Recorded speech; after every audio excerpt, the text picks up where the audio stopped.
All right, so we're back. We're doing another episode here. We got a very fun one. We're going to be doing the ever anticipated Suicide Squad. As soon as Dan stops fucking with his camera, we're going to be good to go. Dan, a little bit more this way, dude. Yeah, No, yeah, other I'm way, working other on it. way, other Working way, on it. other way. Other way. Left is right. Up is down. No, the other way. Oh my other god, way. this is technical difficulties. You're all The other welcome. way. The other way. A little more. A little more.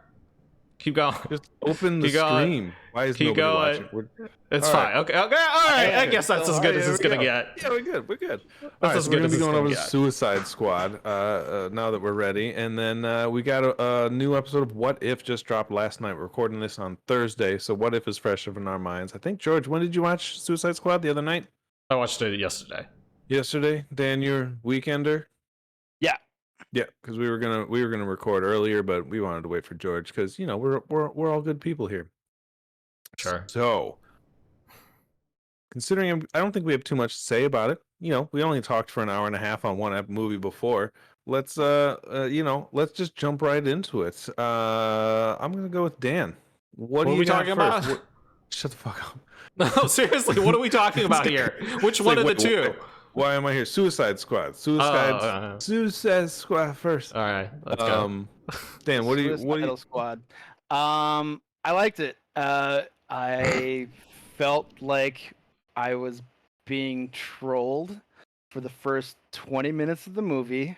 Sure. I was like, what the shit? Here we go again. This is gonna suck again. And then somewhere along the way, I think it was around where Idris Elba and John Cena were having a killing competition, I started to be like, okay, this is amusing. And then it's revealed that they were killing all the freedom fighters. And I was like, that is really funny.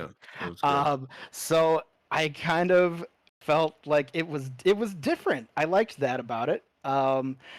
And I think James Gunn did a weird kind of genius move and made us think that like, oh shit, it's another shitty movie. And then it kind of wasn't. So I kind of like that about it. So you heard it here first, folks. The shitty book kind of wasn't. It kind of wasn't, yeah. So yeah, it was. I liked that it was different, and you, apart from the ending, couldn't completely predict what was going to happen. And that doesn't always happen, and I liked that about it. Yeah, I enjoyed the movie. I liked it from start to finish. I watched it twice, mostly because when I did watch it, I watched it like that Thursday when it dropped, because it dropped early or whatever day it was. And apparently everyone else and their mother was watching the movie as well, because it kept freezing on me when that sucked. So I watched it again a couple days later, and on second viewing all the way through, no issues. Oh my god, that's exactly what fun. happened to, like, remember when like WWE Network first came out and we were watching like a pay-per-view and it would like freeze, and then it would jump back like half an hour to the start of the pay-per-view, and you're like, it was like they couldn't handle it. They couldn't handle it. Have been around, and they should have known that this was going to happen. They should have learned from Disney that when what was it, The Mandalorian, the first episode, like broke. Disney yeah, you Plus. rent out more servers on the day of launch or the week of launch. Overall, I thought the movie was good, start to finish. I liked that it was a stark difference from the original one. I didn't get that choppy editing and blatant interference from the studio with this one. I thought it was a lot better. I really enjoyed the Expendable team in the first like 5-10 minutes. I thought that was entertaining. Because you did get this whole like marketing, and like everybody knew that they were going to pull that move, which is brilliant. It's the smart move. If you go into this and you're like, oh, you've got 18 main characters, you're killing half of them in this movie. True, but maybe throughout the course of the movie, not within the first 10 minutes. Yeah, James Gunn's like, I'm not fucking around. I'm gonna kill Nathan Fillion, and you're like, I had a tentative list of who would make it out alive in this movie. And one of my, I don't know, a couple of my top 5 people that I thought were going to live throughout this thing died immediately. My big shocker was Captain Boomerang. I didn't What, expect that. really? And, yeah, bring him back and to die. what's I his mean- name? Savant, Michael Rooker. Right, I he's thought he in was like gonna all these, survive. he's like saying like, "So this is a Suicide Squad," Yeah. and you're like, okay, I think he's gonna be in the. The only person I knew for 100% certainty that was going to die was the Polka Dot Man because of him. If you're in a movie called The Suicide Squad and you say in the trailer, "I'm a superhero," it's like saying you You're are gonna die. without a doubt gonna die. Like not even like you're gonna die. You're gonna die within seconds of saying something like that in a movie like that. Which All I right, thought so- was kind of anyway.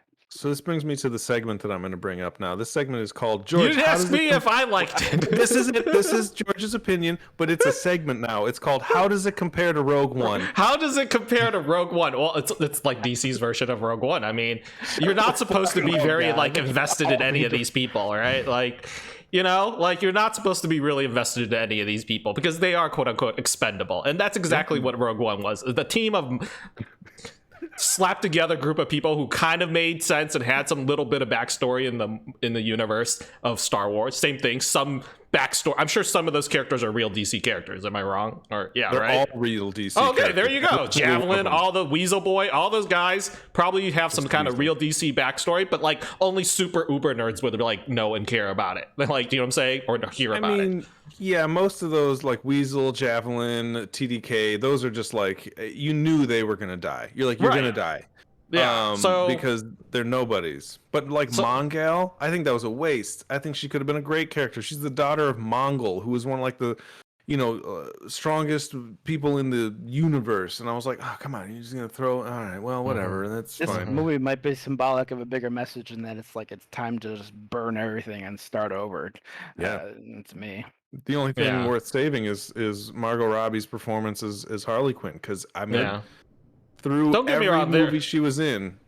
I mean, fantastic. this was not like I didn't have extremely high expectations going into it, so I'm gonna like I enjoyed it for what it was. Obviously, it's not like amazing, and it's far from the best like comic book movie ever. But I've seen a lot worse than this. Sure.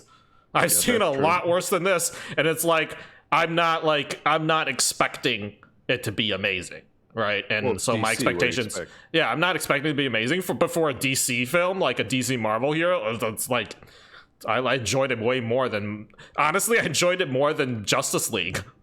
Well, it's not hard to do. Well, I personally think Like the this is my Good Guy favorite- team up movie was not nearly as good as this I mean, team up this, movie. to me was the best DC movie that's come This is out. pretty.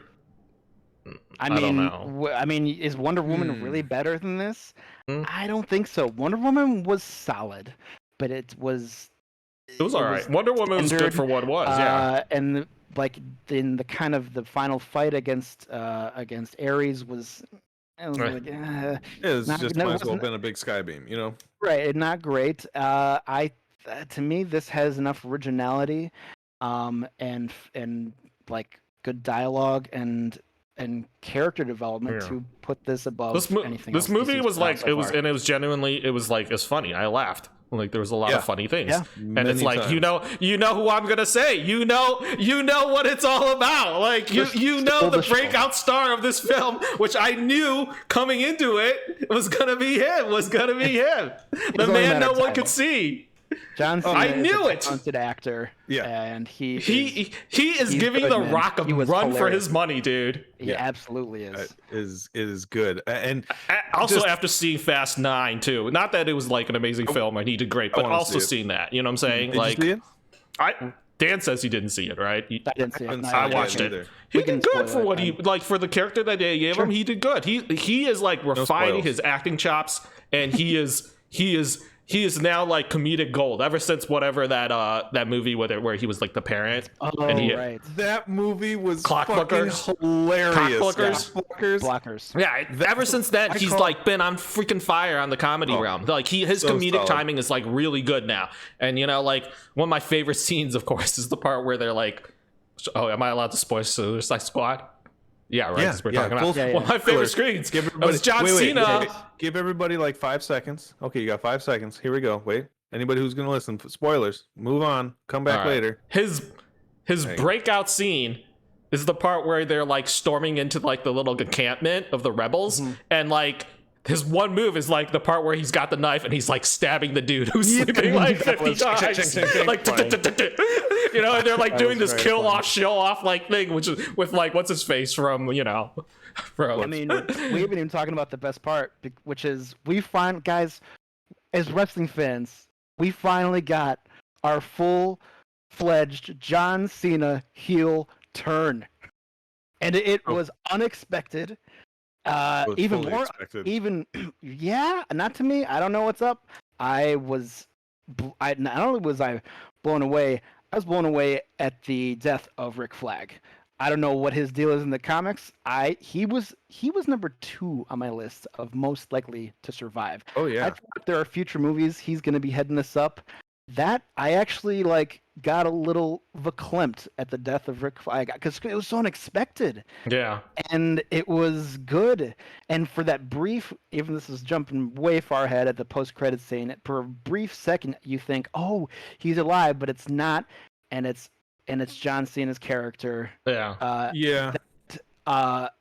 Ultimately that is a much better decision because future movies Well, with John Cena in them is a fun prospect. I sort of had that spoiled because he's not getting his movie. He's getting a show. They're gonna do a Peacemaker show, I think. Should be fun. And they're gonna at least, and maybe it is a movie. I don't know, but I know he's getting a spin-off. Like that was a headline I read. So as soon as it comes up, I'm like, it's either gonna be Rick or it's gonna be Peacemaker, and I was like, it's probably Peacemaker. It makes more sense to bring him back. But I mean, for me, the what I loved about this whole thing is they finally fucking did it. They gave you Starro. Like of all the things you can do, is Starro, who debuted in like The Bold and the Brave, which is the first. It's like Bold and the Brave, like 48 or something. Someone's gonna correct me. I know it. But it's the first appearance of Starro where the Justice League was taking over Bold and Brave, and that was the first fucking villain that the Justice League came together to fight, which is interesting to then see it on screen as the first super villain that the Suicide Squad takes down, as opposed to like the Justice League, who are like the most powerful beings in this universe, have problems with Starro, and now it's like, oh, but anybody can take him. But like, I just thought it was worth watching, and having that character on screen was fun. It was cool. It wasn't a giant skybeam, so I am very excited because every fucking movie has a giant skybeam. We haven't and had a then- giant skybeam in a while, to be fair. Sure, It's been a minute, but I think yeah, they've but it was gotten a the message on that. it was a You guys tangible obviously threat. didn't watch Fast 9. No, Skybeams everywhere. Movies aren't that good. You obviously did I'm gonna not watch watch it. Fast I love 5. the because Fast movies. Fast 9, it's a How giant many of them have skybeam. been good? There have been 2 good ones. I don't think. Oh, they're worth ever it. since 5, I'm sold. I'm in. I think they're all fantastical, and I 6 mean that with sucked, an L. 8 sucked. 7 was whatever. We all know 5 the was best good. one was was weird. 5. Fast 5 was good, It was that like was the best really one. Good. to be honest. It changed the franchise. Yeah, it did. It mind controlled the masses so that everyone Yeah. would flock to the theaters. And hey, you know, I'm Do not you guys- hating on people making money. I'm done. You guys remember going to go see that at midnight in the theaters? It was us and like Jason and a bunch of, there was a couple other people there, and whenever The Rock would come on screen, I would just be like, The Rock says, because it was like one of his first like big movies, and like the whole theater was dying. What are remember you laughing talking the about, first dude? 2 The times Tooth you said Fairy it. is like a Yeah. blockbuster, dude. Shut the. Tooth Fairy's It- gold. It was funny. The Game first Plan? 2 times you said it, and then the subsequent next 30 times you said it were not quite as funny. Yeah, but they were funny at some point. It became funny again at the end, but in the middle, I'll admit, it was very annoying, and that was the goal. Anyways. But it was interesting. Okay, Suicide Squad, back on track. I really do think that they are leaning heavily on the one character in the DC universe that can put asses in seats, and that's Mhm. Margot Robbie. Yep. And I mean, and rightfully so. She is dedicated to this character. She is in this character when she's on screen, and it's fantastic. I think I read something that she wants to like take a small break from it. Just because it's like she doesn't want to be like known as only that, and I can respect that. She's done some other stuff and she's a good actress, and you know, I want to see her stretch her wings and do other stuff. But man, do I want more Harley Quinn. I mean, you look at if you look at the Birds of Prey movie as a Harley Quinn movie, it was a good movie. I But like if you're Birds of sitting there Prey. waiting, if you're waiting for the Birds of Prey, you're going to be very, very disappointed. No, I mean, the title says it though. Harley Quinn is in the Well, title. no, it was originally Birds of Prey, or the fantabulous emancipation of Harley Quinn.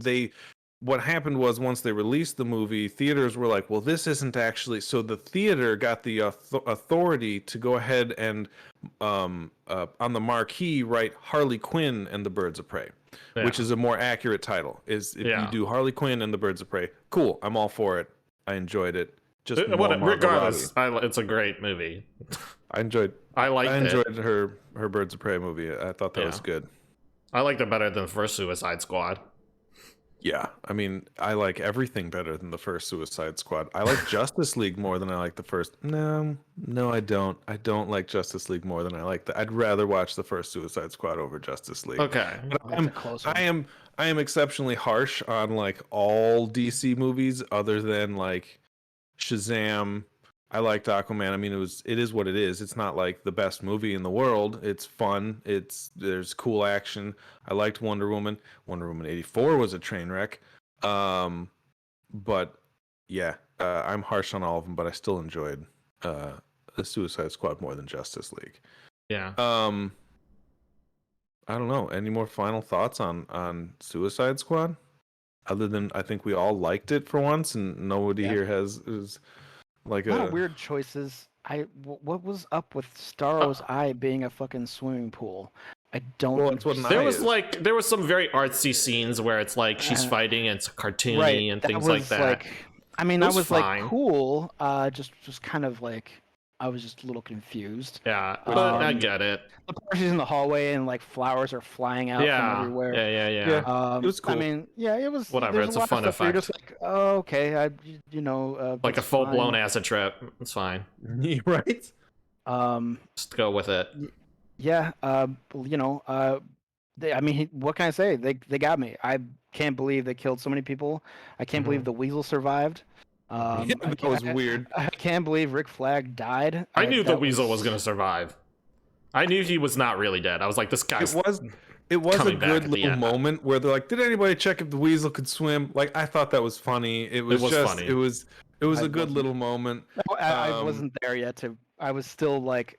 I was still just funny. Watching with my arms crossed because I was. I mean, I knew about to get another. I do understand though. Like a lot of people were famous, especially in that first squad, and also a lot of just like the random cameos. What's her name? The lady who was in charge of the rebels. That lady is. She's a good actress. She's a great actress. She's from Queen of the South. Her last name's Braga. I forgot her first name. She was weird. She was in the New Mutants movie. If anybody saw that. No, I didn't. It was awful. It was just people talking. But she's a really good actress. Queen of the South just ended, I think, like 5 or 6 seasons, which is like pretty freaking amazing for television. I mean, like to get anything more than 2 or 3 seasons is amazing in television. I have an interesting thought. I just realized. I actually think that the previous Suicide Squad movie did more justice to the character of Amanda Waller than this movie.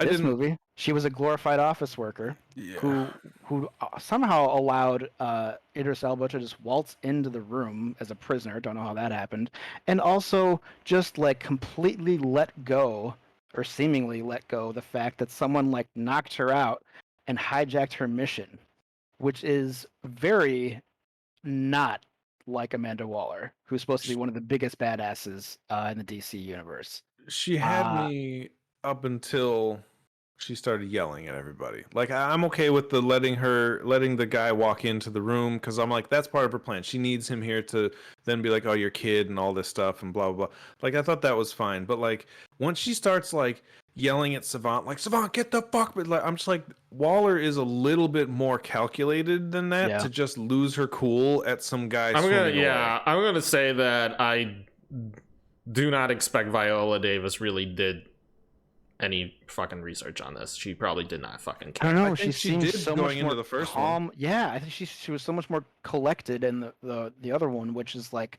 I feel like more of the character's pace. And maybe she's going in a new direction, whatever. know. There are just things that I couldn't get past that just didn't make a lot of sense for her, and that's too bad. But I also feel like I don't know. I keep thinking like this is the end for the DCU, and they're still everything's still on track. Flash Limping movie's still on along. track. But they're literally filming the new Aquaman, and you're just like, I don't know. It's time to kill it with fire, move on. But they're not. They're going to continue to limp along until something drastic happens. I To which think who knows what that'll be. I mean, they'll still make this money. is yeah. I mean, I think this is a good sign, a small sign at least, that it'll at least show the studio what one of their movies can do as far as like critic review and like peer review, to just let the director and writers do their thing. You know what I mean? Instead of stepping in, being like, no, we don't like this movie. We're going to edit this and we're going to change the entire, like in the original Suicide Squad, they just took over and re-edited the movie and then changed how the Joker is portrayed and the scenes between Harley. They're like, it's too dark. I'm just like, you're just making a movie about villains. What the fuck do you want? Like, lollipops and sunshine. Like, come on, man. I mean, but Joker. honestly, they are right though. That last movie was way darker than this one, even after they've edited it down. I feel like this one was just like you went into it knowing it was a comedy. Right? Well, yeah, it's a James Gunn film. As soon as and it did have that slightly Guardians of the Galaxy feel. As soon as you see John Cena with that helmet, you know it's a comedy. You're like, well, you got Polka Dot Man, Peacemaker, like, Weasel. I'm like, yeah. It's a comedy, so like fortunately it never took itself seriously from the beginning, which then set the tone. And then what's funny is when you start off, like they talk about this with like story writing, is when you start off with a baseline that's like comedic, you don't have to stretch as far for the dramatic moments. So the impact of people dying, like with Flag dying and stuff like that, even though you had a less time to invest in him in a sense, impact is more because you're like, oh, this is supposed to be a comedy, but dang, like the main character or one of the three main characters just died, like, and he's like legit one of the main characters. He's not like Weasel Boy BDK or whatever. or like something. yeah, he's not like, he's like team leader. Like, there were 3 team leaders, quote unquote, if you want to say that, if you want to include John Cena as a team leader. But like, with the exception of, it's Harley and it's John Cena, it's Idris Elba and it's freaking Flag. Like, those are the 4 characters that you thought were gonna make it because they're like team leaders. But look, at least they that didn't impact feels so much more because you're like, this is a comedy. Like, everyone's supposed to miraculously somehow survive except for the ones we don't care about, right? And like when that happens, you're just like, whoa, like, yeah, like I think the real hero of this movie is Polka Dot Man's mom. Like, whoever that actress is the unsung hero of this movie. And that's another thing that they added in there, which is like, very comic booky and very goofy, just like the flower scene with Quinn and stuff like that. So yeah, I mean, whatever, like you have to be okay with being like along for the ride, right? Like, and just like, okay, this is happening. Like, there's a starfish. He's fucking shooting face suckers at people. Right. Let's just even Idris Elba roll got with some it. comedy spots, like when they right at the very end of them going through that it's shooting everybody and killing them, and then they're walking away, and he's like non-lethal doesn't count, and he's like exploding bullets, and then he explodes, and he's like, nobody likes to show off, unless what they're showing off is really cool, and it was dope as fuck, and then he's like, fuck. He's right. Just, was funny. Coming from, if it came from anybody else, it may not have been as funny. But coming from Idris Elba is what made that moment just perfect.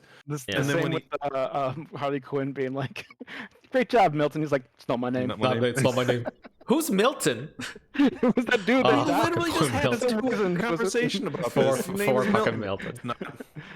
Poor Milton. No, it was. I mean, the movie was good. I'm gonna watch this a 3rd, 4th, 5th. This is gonna be on one of my repeat. Maybe movies only for once sure. or twice, but it's good. I mean, I just get bored and put on comic book movies, but nobody's surprised by that one. So, all right, this was an excellent movie. I think everybody here can agree with this. It's not the best comic book movie in the world, but it is a light at the end of the tunnel for the DC universe, which I think we're all very hesitant Not a about. light at the end, like, it's more like a little candle flame in the there's a candle there. middle of Cave of Two Lovers. Excited, but they're gonna let me down somewhere. At the end of the tunnel. The tunnel's Yeah. gonna keep going. I mean, it's gonna secret get darker. tunnel. We will- Secret the- tunnel. What will determine their future is the Flash movie. 100%. Everything's going to rest on the Flash movie. I don't You know. can have another Pressure. Aquaman, you can have something else, but like this is pulling in their multiverse. You've got, 2 Batmans in this movie, and then, the Flash. Like if they fuck this up, then they may just go back to the drawing board on the whole thing. So it's like I want it to succeed because I want a good Keaton and I want to see Batflick again, but like at the same time, I'd rather they just go back to the drawing board. Like who Yes. knows? Please. All Oh my right, God. let's switch gears. Enough DC and their dark broodingness. It was a nice little taste of comedy, but something I think much more monumental started, and that was What If. It was the first episode of What If. If you haven't seen it, everybody go check it out. There are going to be obvious spoilers for this. It's animated. It's a half an hour long. It is an introduction to what is now officially canon, not just Tom Hiddleston saying it. Somebody else has said, yes, this is 100% canon. These universes exist within the MCU. How much we're going to see them going forward, I don't know. But I want more Captain Carter. She is a fucking badass, and all of those scenes were amazing. I loved this fucking show. I'm so excited to see what else they have to give us. I want more. I'm chomping at the bit for Chadwick Boseman. I want to see, everything that they're gonna do. So this was fantastic. You got a lot more quippiness, out of her in a sense. She has much more personality, in my opinion, than Steve in his first outing in this movie. I like that they didn't just give you a completely different story, but it is officially what would happen if something else went down in the MCU. It pulls directly from the movies. It doesn't pull from the comics. They're not telling you some fantastical story that only 1,000 people have read in the comic books. They're like, oh, in this case, what happens if Peggy gets the serum and becomes Captain Carter, and Steve somehow becomes Iron Man, which Loved is it. just fucking awesome. Which I loved the way it happened. Can I say that the guy who played the colonel or whatever his name is, the army guy, we've all seen him in a bunch of different shit. Most notably, he was in Billy Madison. He was the guy who was going up against him, in my opinion. He has his own show recently, which I hear was actually pretty good.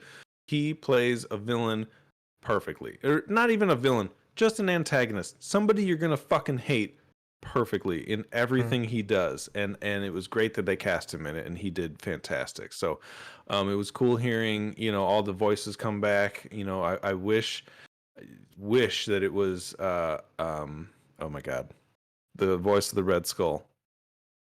The original Hugo voice. Weaving. Hugo Weaving. But whoever they got, again, I hope this is Was the guy pretty they easy. got I couldn't tell from the difference. Endgame. I couldn't Yeah, tell the difference. It was I I think couldn't tell. right. fantastic. So one downside for me, the ending was a little weird.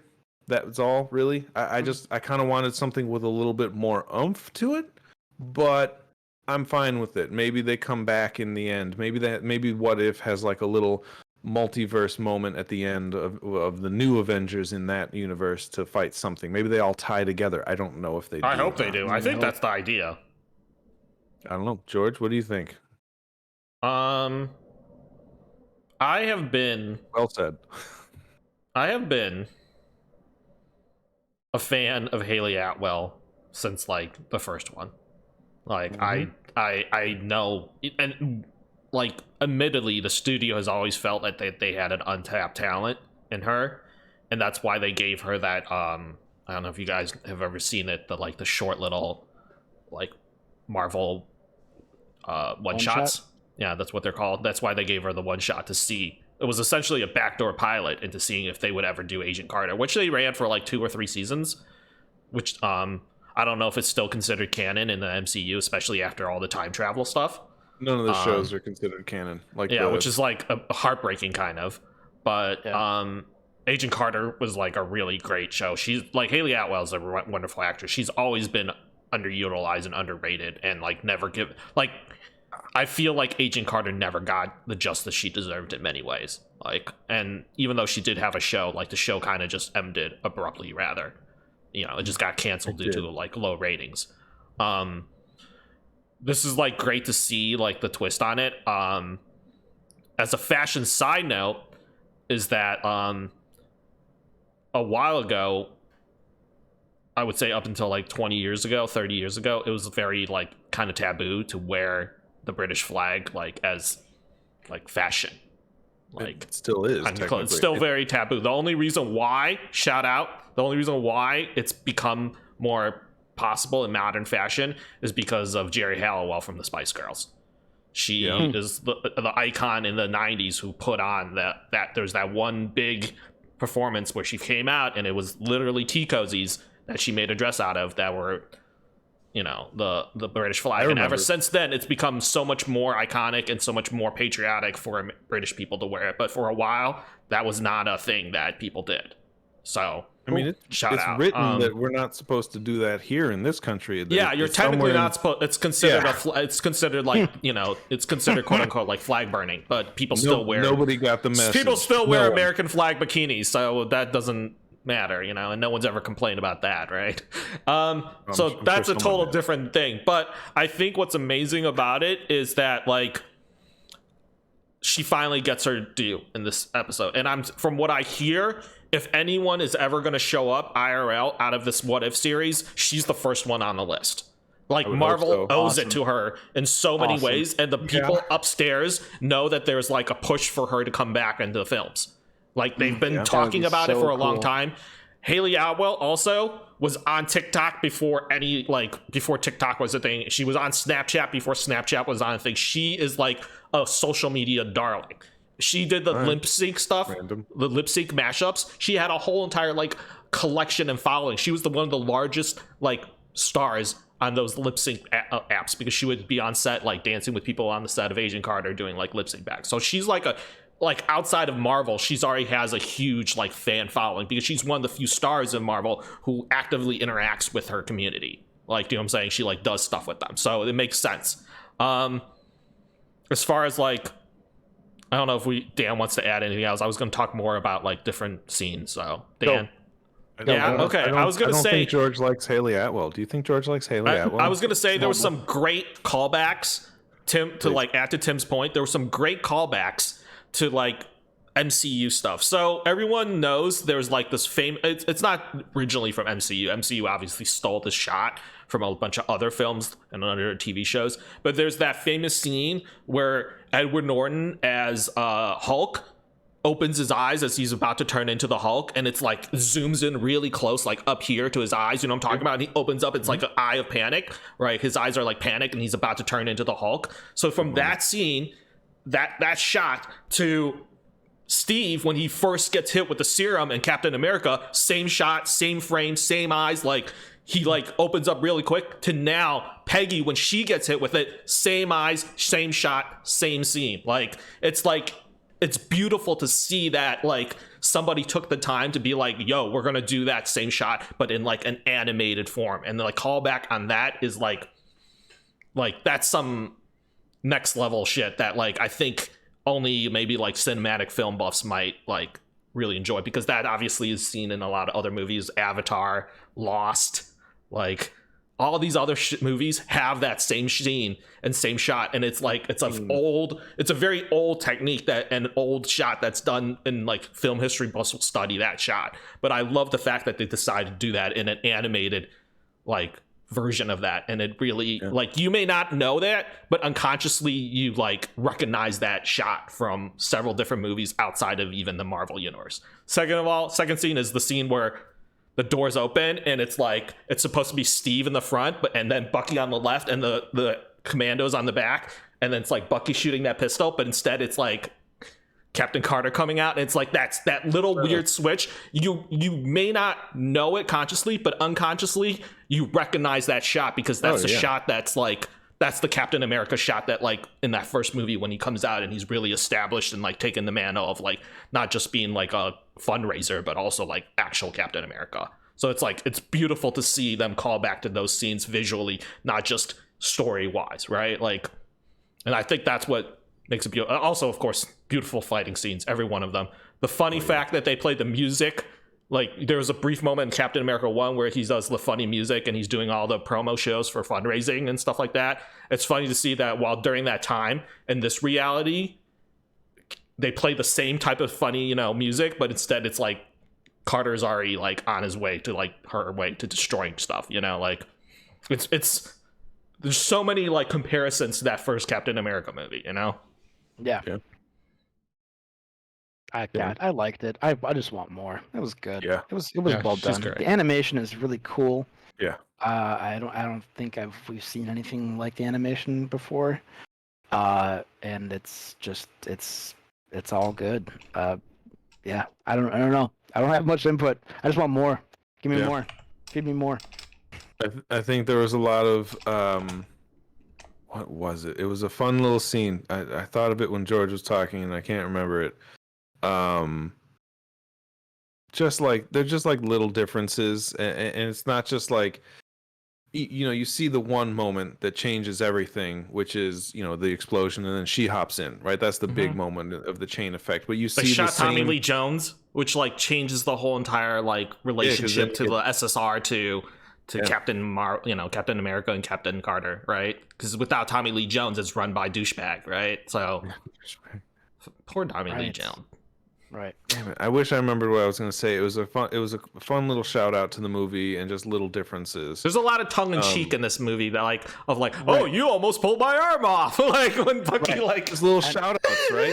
When and you're like, you think they give you that a second when like Bucky falls off the train, you're like, oh my god, it's happening exactly the same way, and you're like, whoa, wait a minute, like, and it's fun to see because you recognize that shot from the first one. You're like, oh no, like he's gonna fall off the train just like what happened, regardless of what happened. And it's funny because even though it's not the same explosion or like a same accident, something still, that train is like a nexus event. Like something still always happens at that train. Like whether it's Steve being blown off in the, in the exploding, as a train. Don't need to know about Steve getting blown off. Okay, calm down. But like whether it's Steve getting blown off the train or it's Bucky falling off the train, there's something interesting about that train like mission that seems to be like a point of split in reality, like different things seem to be, it's like a nexus event, almost like a hub of crazy things happen. Like this time it's not Bucky who fell off, it's Steve. It's skinny Steve. He gets captured. Like, did anybody else think that we were going to get a Winter Soldier Steve instead, because he fell off and like maybe like that's what I thought was going to happen, and I was like, oh shit, and then by the end of it, be great. By the end of it, it was like, wait, is there no Winter Soldier in this universe? Because Bucky's fine, Steve's fine. And I have to ask, the question then becomes, like, why did they pull Carter back? Right? Like, it seems like Carter is not the... It's not like Fury pulled Carter out of the portal. And it seems like, to me, from the way it seems like, she's not the first person to come through. I don't think they knew who they were bringing in. I don't think they expected it, because Hawkeye goes, that's Agent Carter, or that's Captain Carter. I want to say what I think happens in this for her story is this event that she's about to show up in with Nick Fury and Clint is that Loki has already come through. And they were like, what is this thing? And they try to turn it on or turn it off or whatever and fix it, whatever mischief that Loki has caused, and they end up summoning her or something like that. It seems like somebody else has already come through because the apparatus is set up. I don't know. Maybe I'm wrong. Or do they just randomly open up portals? Because there's only Clint and Fury there. I don't see anyone like scientists working on that machine. Yeah, they didn't seem like they knew who was coming through. But God, we'll see. I hope these are connected. I do. I hope they are. They definitely are going to be connected. There's no. We know next time is going to be. Spoiler alert. We know next week is going to be Chadwick Boseman's. Is that officially? Yeah, it's going to be. It's going to be the Black Panther episode. I mean, I'm / Guardians of the Galaxy episode from if you've seen the trailers, but it's going to be the story of What if T'Challa becomes Star-Lord? I mean, that looks cool. I think the other what if, awesome. The counter to that is what if instead of the Avengers, what if the Guardians were the ones fighting the invasion with Thor?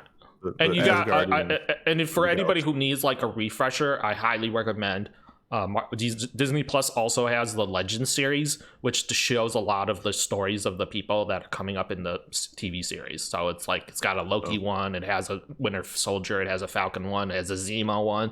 There's a Agent Carter one. There's one for Yondu and the Ravagers, and there's one for who else? The Tesseract.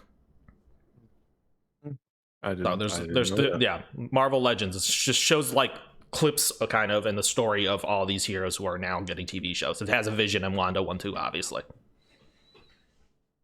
So if you need a refresher, I'm down. Marvel Legends.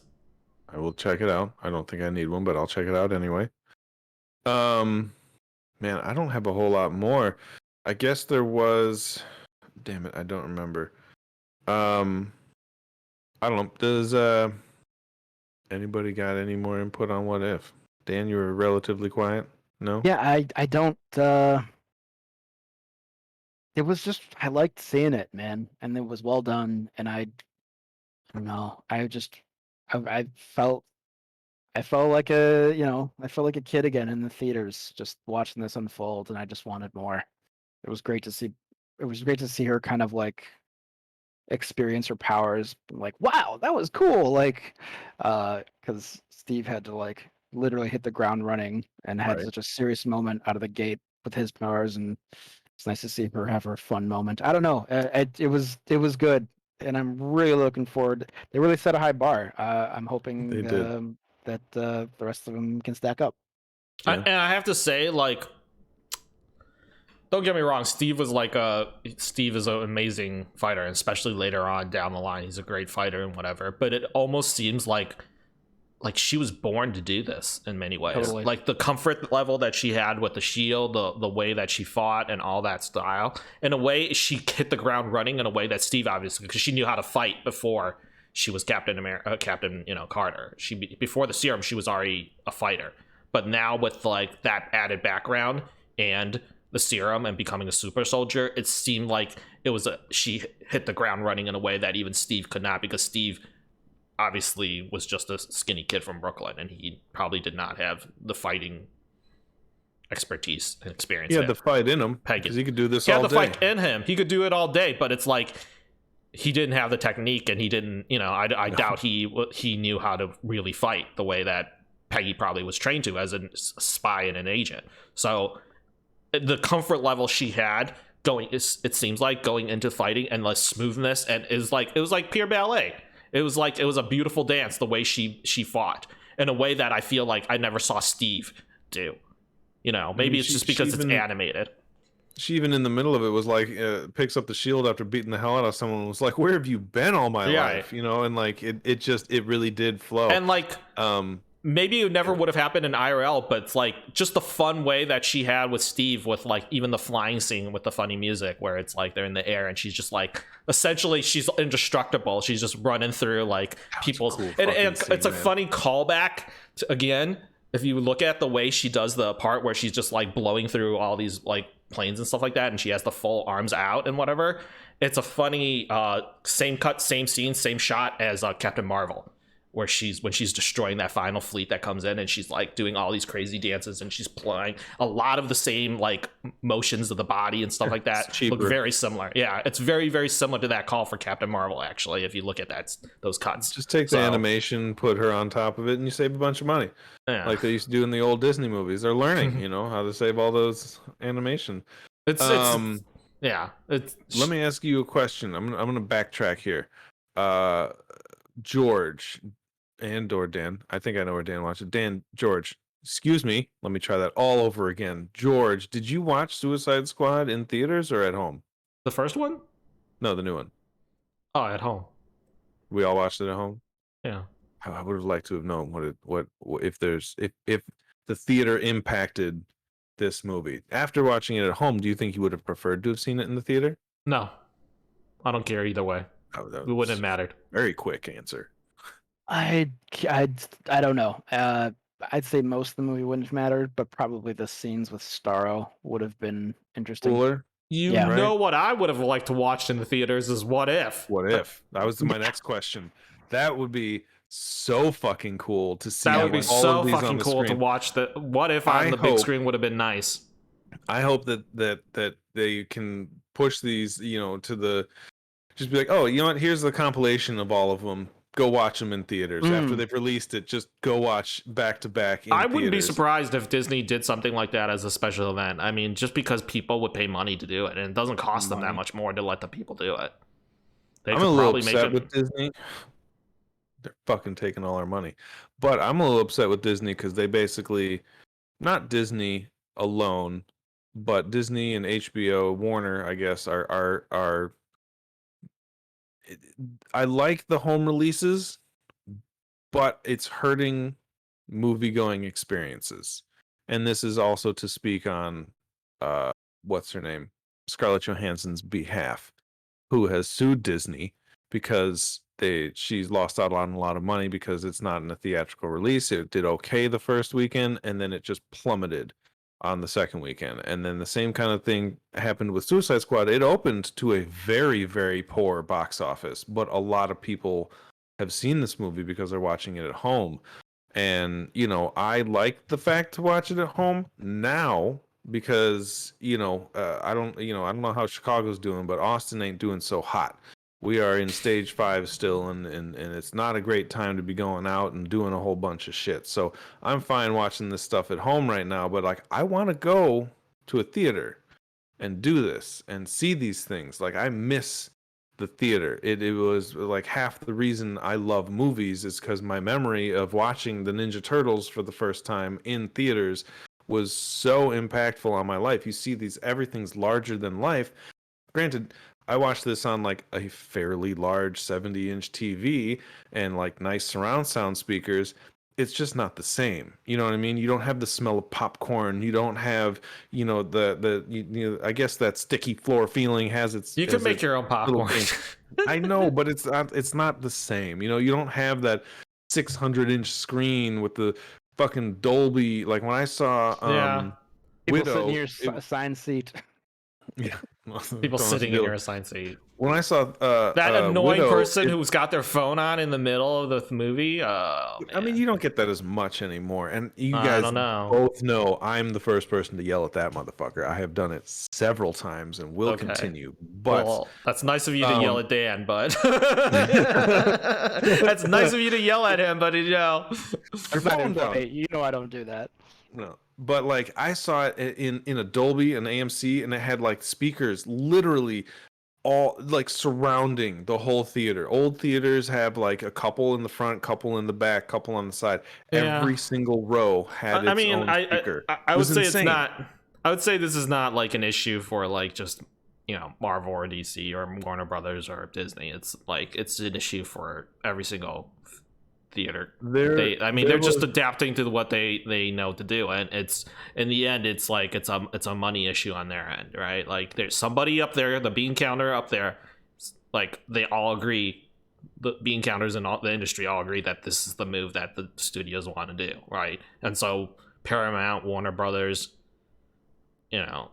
Disney, they're all just doing the same thing because like it's about the money that they can make and the money they can save. And somebody said that this was the right way to do it. They've got to be missing out on some money though. Like, so I watched the Hot Ones with Matt Damon, and he was talking about how like back in the 90s when he started making movies and he was doing all that, like it wasn't necessarily the end of the world if a movie didn't make a shitload of money at the theater, because you kind of had two waves. You had the movie theater money, and then you had that break, and then became the DVD money. Like you'd get money from sales and rentals and that kind of stuff, and that was generating it. So what he said was interesting was that the fact that movie makers knew that they would get that second wave, that if it didn't open to like $50 million, $60 million off of an indie budget, like a $5 million movie, didn't pull $60 million, that's okay, because you're going to get those DVD sales and get the rentals.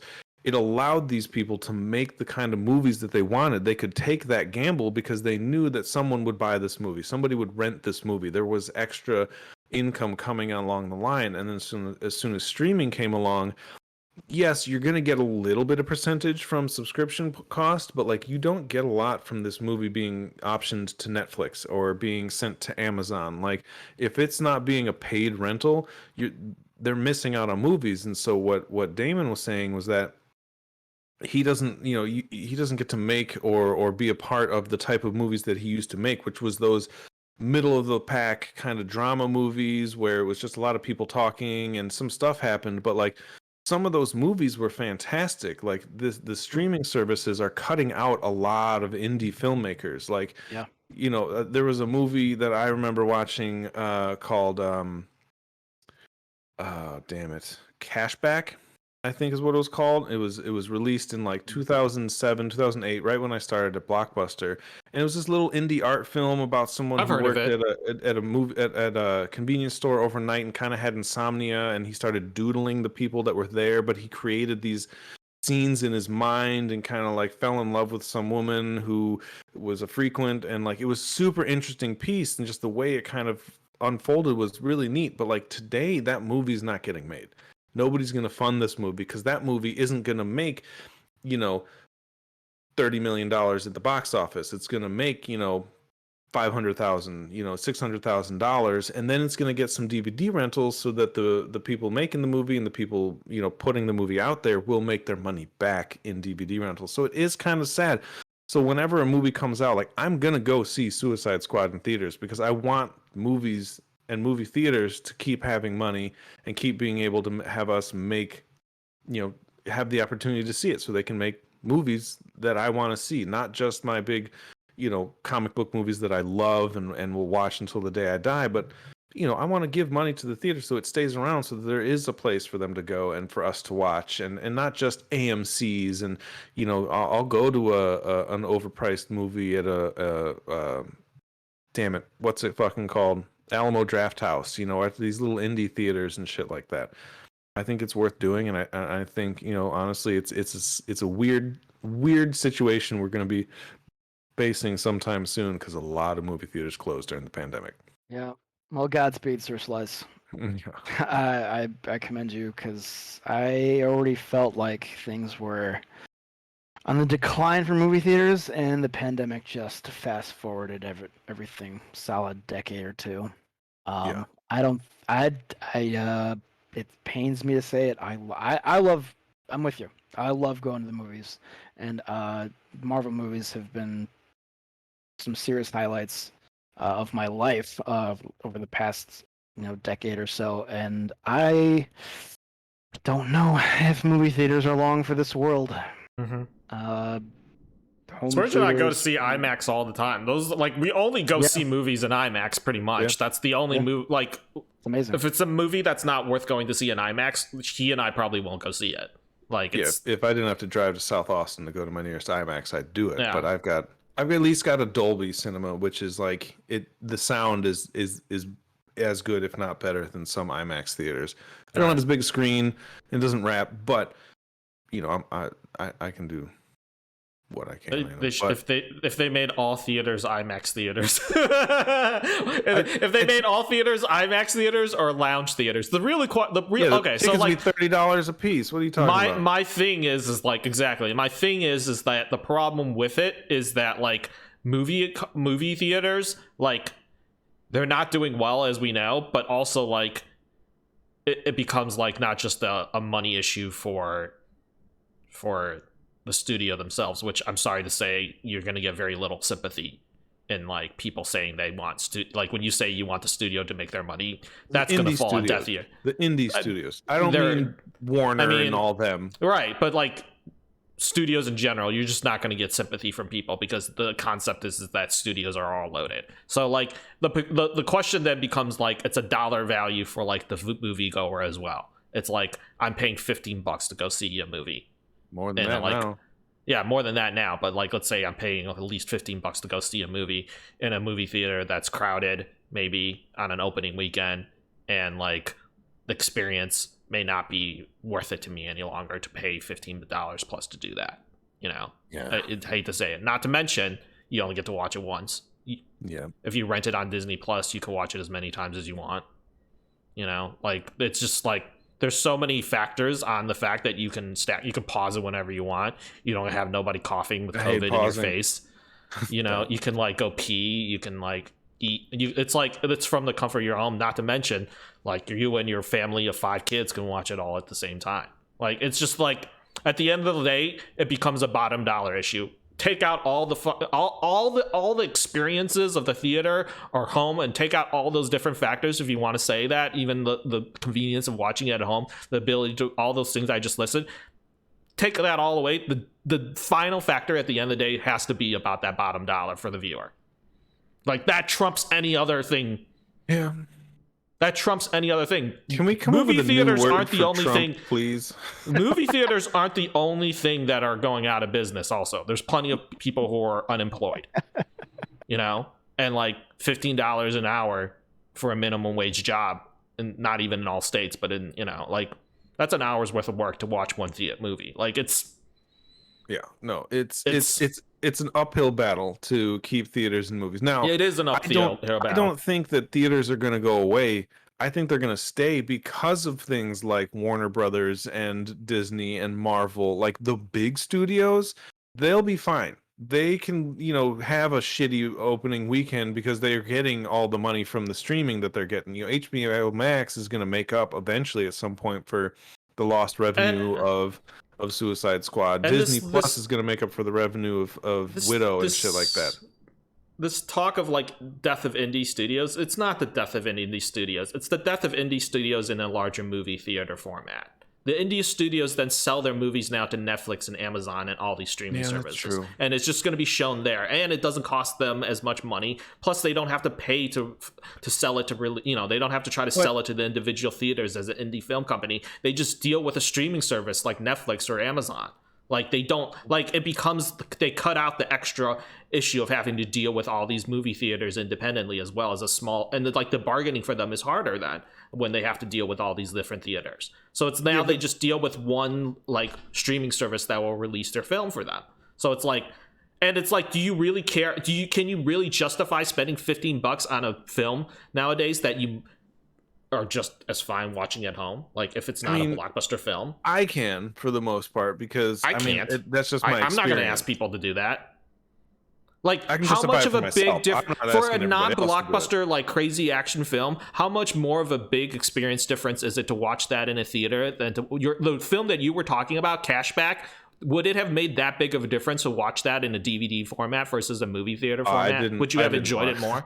I didn't. But watch I'm just saying, put yourself in that shoe. Put yourself in that shoe. You enjoyed it a lot watching it at home. So, like, would you have made it that much $15 more enjoyable if you watched it in a theater? I don't think so. There's a lot of films that I will not pay for that. You know, but I have no problem watching it on a streaming service because it's like it's not worth the $15. Some of them I think it's worth it. Obviously, I mean, there's a few movies that can come to mind that I would have loved to have seen in theaters for the first time, and they're not movies that are worthy of a big screen, in my opinion.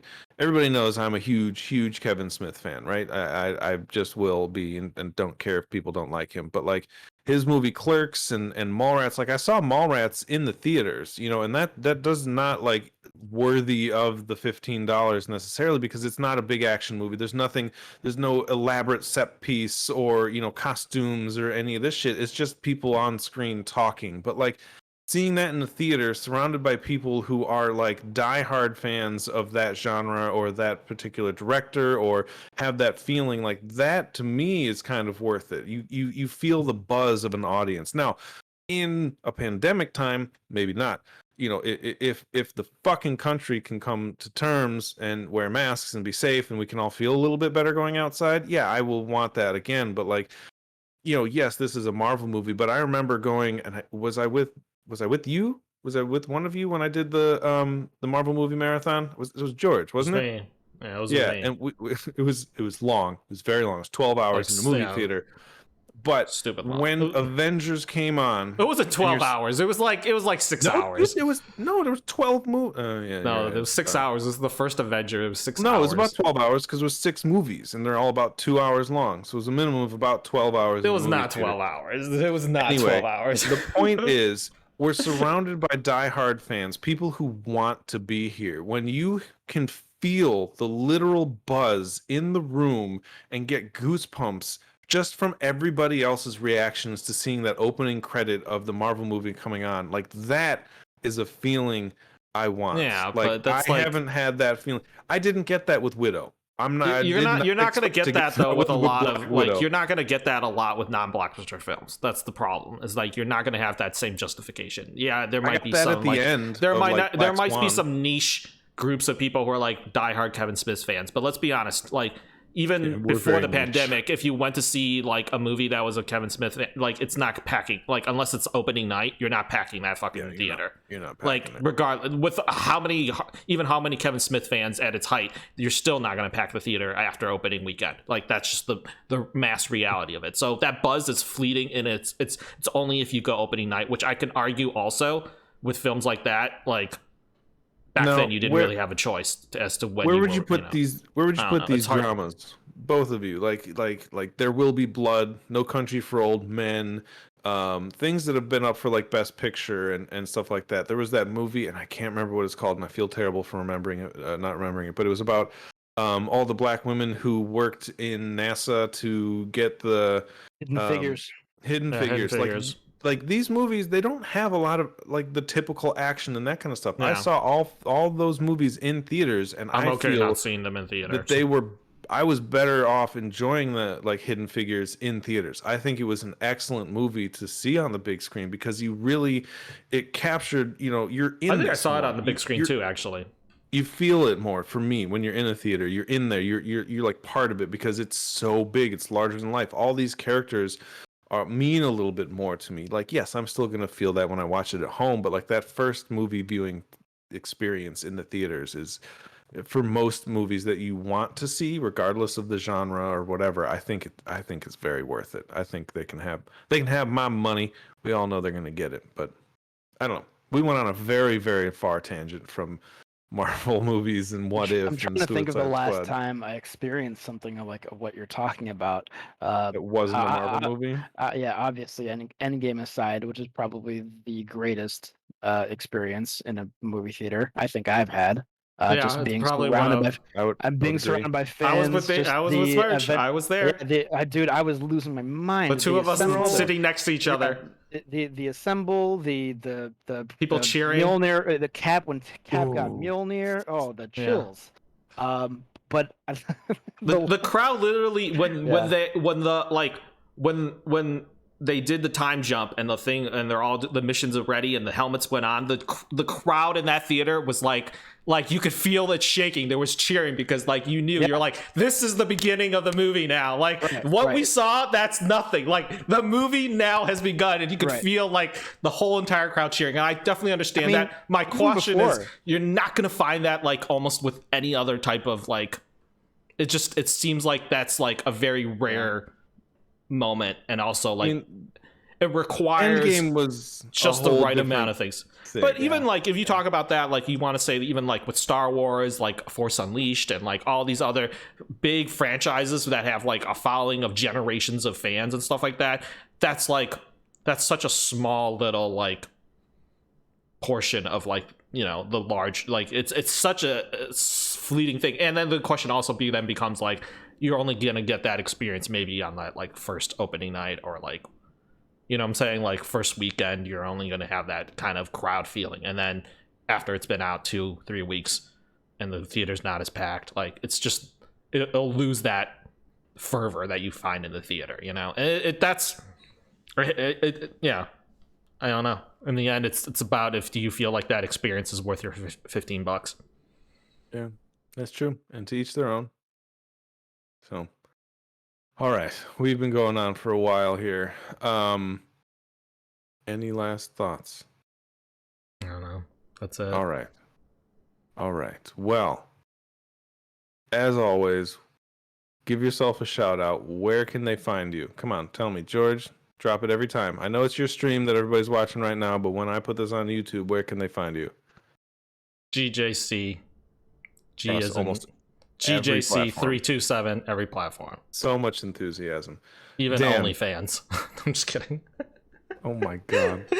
I'm kidding. No, it's not on, but definitely on Twitch, YouTube. Yeah, those are the two main ones. Twitter, if you want to talk to me on Sergeant's Twitter. merchandise on Only Dan's. Only Dan's. Whoa, God. Oh, the It's implications. Only Dan's. I don't post. I'm at Smash City. Follow one of these guys instead. You can see me in George's stream. It's all good. Yeah. Keep a Just lookout for merchandise. George's. I'm pretty much Sir Merchandise. Slice. Sir Slice 13 or the Modern Nerd podcast. Modern Nerd. Look me up, find me. I'm going to be posting more. This is going to go on the YouTube for sure. Hopefully, this will be an actual audio podcast for anybody who wants to listen in the car. But I may have. Oh yeah, no, I didn't. I didn't fuck it up. I got the recording. We're all excited for that.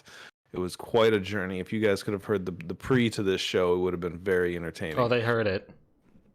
Good. I really honestly hope they did. It was very entertaining of me clicking the same button 7 times and wondering why it didn't work. You're gonna ask us our final question, What's the final question? like what we did last week? I mean, I was gonna go into it. Yes. So let's. Go. I'll put this before it. I was gonna go with what are your recommendations and what are you up to? Is Dan leaving? Dan's got a phone call. Dan's food's here. George, It's here. how's it going, bud? What are you watching? What do you recommend? What am I watching? What do I recommend? Or playing? Aside from, what we're playing. I mean, I've been Anything. playing. I What don't do know. you I do? play Hearthstone Battlegrounds, but that's a great auto battler if you guys want. And then if you guys are, I don't know, as far as like watching goes, I mean, you're still watching Outer Banks. I finished that it? already. I I'm finished sure you that did. already. I haven't even rewatched tried The it. Witcher recently just for shits and giggles because the new one's Yeah. coming out, and I'm pretty Yeah, we hyped were about doing that. Big in it. Oh, if you like trash reality TV, I don't. then I'm not What gonna is it? recommend it. Do it. I was Hey, gonna say, promote it. I'm gonna say Someone might- Cooking with Paris Hilton, dude. Cooking with Paris on Wow. Netflix. Did not see that Trash coming, but television. okay. It's funny because it like kind of reminds you of The Simple Life, and it's kind of ASMR. It's just goofy to look at trash TV sometimes. So if you have mean- nothing better to do, I mean, sure. I recently found Letterkenny. I know it has nothing to do with genre, but I'm super. Look at those locks. Dan's sitting back in with them long, luscious locks. There it is. Let it loose. Letterkenny. I recommend Letterkenny if you enjoy quick-witted, just a whole bunch of banter left and right. It is ridiculous. Bunch of Canadian hicks, just getting at it. It's fucking hilarious. I've been just like watching it on my lunch break, and they're like half hour, I think, long. I've literally just been caught laughing out loud, and my coworker's like, "What the fuck are you doing?" I'm like, "I'm so sorry, I'm being loud." But it's I do that. Oh, sorry, keep going. I was gonna add one more show, but keep going. I mean, I was gonna say I'm watching Criminal Minds, which I didn't think I was gonna enjoy, but I am enjoying. And then I'm always every time I'm gonna recommend this, watch your Doctor Who. Everybody watch Doctor Who. I don't care. Watch it. It's so good. So good. Hard pass. Dan, oh, okay. what do you recommend? Wait. Let me interject. Modo. okay. Hulu. With Pat. What's the name? Pat Oswalt. MODOK. Modoc. Yeah, Modoc on Hulu. It's a new couldn't- Marvel film, not on Disney I know. Channel. I couldn't. Not on Disney Plus. I got like 3 episodes in. It's and funny. It's It totally is, different. but- It's totally irrelevant. It's like it's done by the same people who do Angry Chicken. That's why I love it. Robot Oh, Chicken. never mind. Robot Chicken. No, sorry, Robot Chicken. Sorry. Right? All right, Dan. Yeah, Smirch. right. I'm watching Kim's Convenience, and I really like it. And it's heartfelt, and it's made me really laugh out loud a few times. And you can see our boy before he comes out in Shang-Chi and the Legends of the Ten. Oh, he's in that? Rings. Yeah, I didn't know Is he that. the lead? yeah. Well, I mean, not in the show, but he is in the movie. Okay, he's not the lead in the show, but he's in the movie. Yeah. Got it. All right. Cool. I didn't know I'll that. give it a shot. I'd like to do my It's a research. good show. It's I didn't know I that. like it. Does anybody else do that where they'll watch something? They're like oh, this person's gonna be playing some superhero. I'll go watch some of their other work. Did anybody do that at all? I usually don't, but I just kind of wanted something to watch, and I heard this was funny, and it wasn't related to this, but it works out. That's good. It's good. When Henry Cavill was announced as Superman, I hadn't watched the Tudors, but I guess he's on the Tudors. And It's a great show. You should watch it. I was like, I'm not committing to that right now, though. I'll tell you that. I was like, oh, I'll go watch this other movie that Henry Cavill is coming out in, and I don't even remember what it was called, but he's like fighting the gods or whatever when and everything's gold in like the whole fucking movie. That was so. We saw that in theaters together. We saw that in did, and theaters. It was bad. That was bad. Do you know it had some cool action, but other There was than that, one cool Yeah, shot where yeah. they like mimicked 300, and he like took a bunch of dudes Yeah, down, yeah. and that was Yeah. literally it. Do you remember what other bad movie we watched in theaters, Dan? Hans, It was one of the worst movies I've ever seen. It was the first Ninja Turtles movie. The remake. Oh, we did see that in It was theaters bad, together. and the only thing that we liked was that random ass scene where they started beatboxing in the fucking elevator. But otherwise, it was even that. I rewatched it. I'm like, this does not hold up. It's still really bad. I have to say, I think the one that takes the cake is the one I dragged George to see the 300 sequel. Oh, Bruh, and it was- why? Because I had 300 and I'm obsessed with it, and that was really bad. So Yeah. sorry, George. Thanks for coming with me. My worst movie I ever saw in the theater, Quantum Solace. Oh, Ooh, burn. That is a big burn. I'm offended. I take that Burn. personally. Dude, That's wait a about minute. the You know you have seen worst a way movies. worse movie telling me than you Quantum watched- of Solace. It's a You pretty know, bad. It's a The 300 sequel. 300 was And infinitely that worse. was the worst movie I you've seen in guess. I theaters. don't know. It's Infinitely that's just one. Maybe not the worst, but definitely one that sticks out. So. You've seen all the My Fast movies God. too. Like What? those- I enjoyed Let me the tell you, Fast seeing movies. Fast five times in the Yeah. theater You was told me definitely worth it. Fast 6 is better than Quantum of Solace. Yeah, kind of. I Dude, don't know. I don't know. I mean, that's a. don't know if I We'll can we'll say do a that. James Bond episode where we talk about this, but I'm like all day. I am of the. Tune in I, next week for James Bond. All right. I will talk to you official. about that on another day, but honestly, that's a whole nother podcast. That is. And That we is. will talk about that in November for sure when the new one comes out because I'm gonna go see that and fuck you guys if you don't. I don't care. I'll see it. Yeah, I mean and I'm gonna pull at the strings of the three people sitting here. I'm gonna go see that if for nothing else for Josh. I am gonna go see that movie. I mean, I was gonna see it regardless because that's just something we all bonded on. But that movie is gonna be seen in theaters. Me and George saw the last movie with Josh, and Yeah, you did. did. I fell asleep. I have they gave us little still have it. cards. I still have it somewhere. Yeah. Nice. Yeah. All right. Well, been a pleasure. These were our opinions, and I hope you liked them. They do not represent the opinions of anyone associated with Twitch or What? any other I sent platform something that to this you. on or this channel I've been streaming known it as on my phone this whole GJC327. time. I didn't even know. What is it? I sent something to you, Dan, and it was a great sign off. It was like, these are opinions. Give them a listen. Something like that. I don't remember. No, you didn't. No, I did a while, but it was like weeks ago. Oh. Thank you all for listening. Thank you, Jan and George. Thank you, Dan and George, again for doing this. George He is for pretty hosting. like a girl. Dan, thank you for your opinions. I love them. Otherwise, we'll see you guys next week. Yay. How do I?